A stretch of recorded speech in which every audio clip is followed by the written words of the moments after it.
السلام عليكم ورحمة الله وبركاته.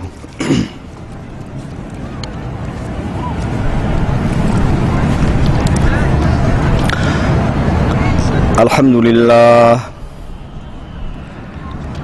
لله نحمده ونستعينه ونستغفره ونؤمن به ونتوكل عليه، ونعوذ بالله من شرور أنفسنا ومن سيئات أعمالنا. من يهده الله فلا مضل له ومن يضلله فلا هادي له، ونشهد أن لا إله إلا الله وحده لا شريك له، ونشهد أن محمدا عبده ورسوله،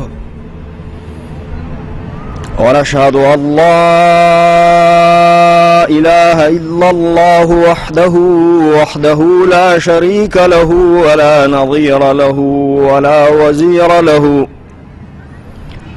لا نظير له ولا وزير له ولا مثل له ولا مثال له ولا مثيل له، لا مثل له ولا مثال له ولا مثيل له، لا شبه له ولا شبيه له، لا شبه له ولا شبيه له، لا ضد له ولا ند له، لا ولد له ولا والد له، لا ولد له ولا والد له ولا والدة له ولا صاحبة له. ونشهد أن محمدا عبد الله ورسوله، أرسله الله بالحق بشيرا ونذيرا. من يطع الله ورسوله فقد رشد واهتدى، ومن يعصهما فإنه قد غوى ولا يضر الله شيئا. أما بعد، فإن خير الكتب كتاب الله، إن الله وملائكته يصلون على النبي، يا أيها الذين آمنوا صلوا عليه وسلموا تسليما.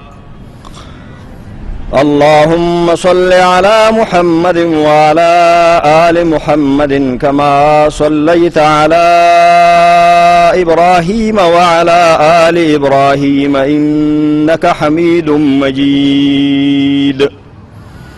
اللهم بارك على محمد وعلى آل محمد كما باركت على إبراهيم وعلى آل إبراهيم إنك حميد مجيد. وبارك وسلم عليه وعلى جميع الأنبياء والمرسلين وعلى كل ملائكتك المقربين وعلى أهل طاعتك أجمعين برحمتك يا أرحم الراحمين.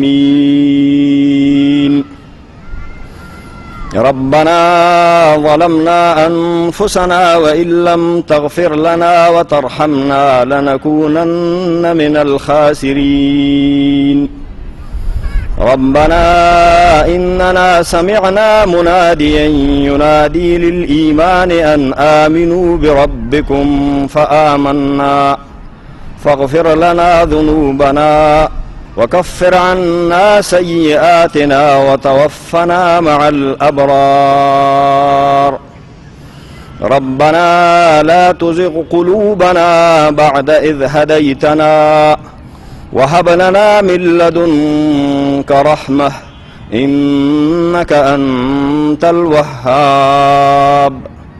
ربنا آتنا في الدنيا حسنة وفي الآخرة حسنة وقنا عذاب النار.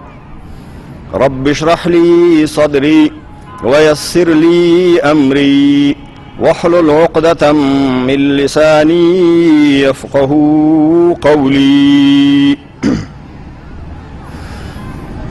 ورونو ستاسو د درس نننۍ موضوع په اسلام کې د ښځې مقام او مرتبه ده. اسلام د راتلو نه مخکې د ښځې مقام او د ښځې مرتبه سوا، نو ساده او الفاظو کې دا جواب دی چې د نبی رحمت صلی الله علیه وسلم د راتلو نه مخکې د ښځې مقام او مرتبه د ښځې درجه هېڅ شی نه وه. یونان کې چې د مغربي تهذیب او د مغربي ثقافت لوی مرکز دی او پخوانه د یو بېدینه تهذیب مرکز پاتې شوی دی. په یونان کې د فلاسفو په دې کې اختلاف و چې ښځه انسان دی او که انسان نه دی. نو د یونان بعضې فلاسفو رایه دا وه چې ښځه انسان نه دی،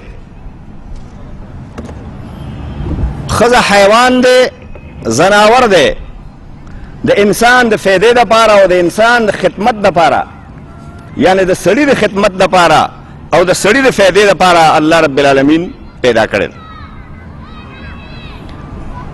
او د بعضې فلاسفو خیال دا و چې ښځه انسان دی، خو د اکثریت رایه دا وه چې ښځه انسان نه دی.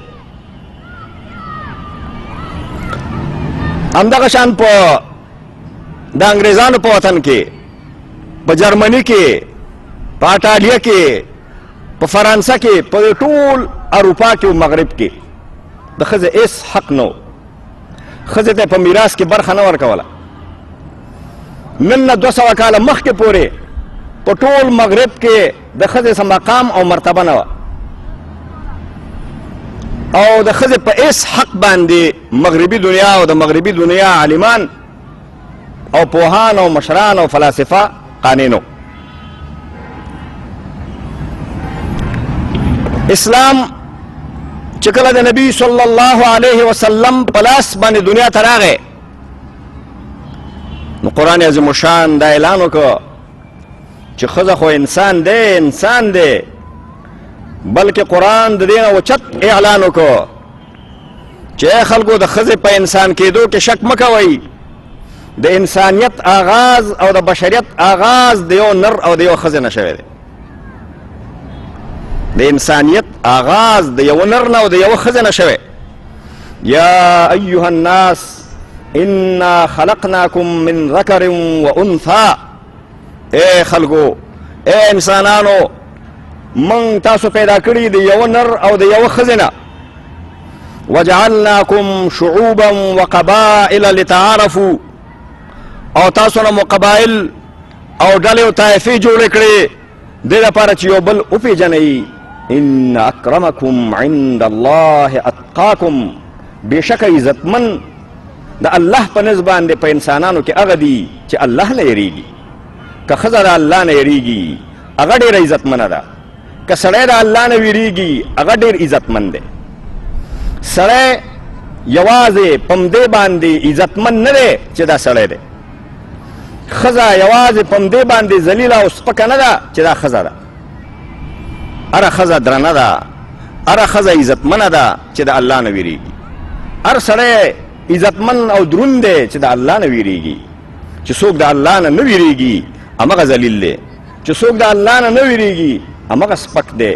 که هغه سړی دی او که هغه ښځه ده، د ښځې او سړي په دې معامله کې د ښځې او سړي په معامله کې څه فرق نشته دی. د اسلام نه مخکې د نبی صلی الله علیه وسلم د راتلو نه مخکې دا قاعده او طریقه وه چې د مشرکانو د کافرانو په کور کې به جلۍ وشوه، هغوی به خفه کېدل. قرآن عظیم الشان کې الله فرمایي وَإِذَا بُشِّرَ أَحَدُهُمْ بِالْأُنثَى ظل وجهه مسودا وهو كظيم يتوارى عن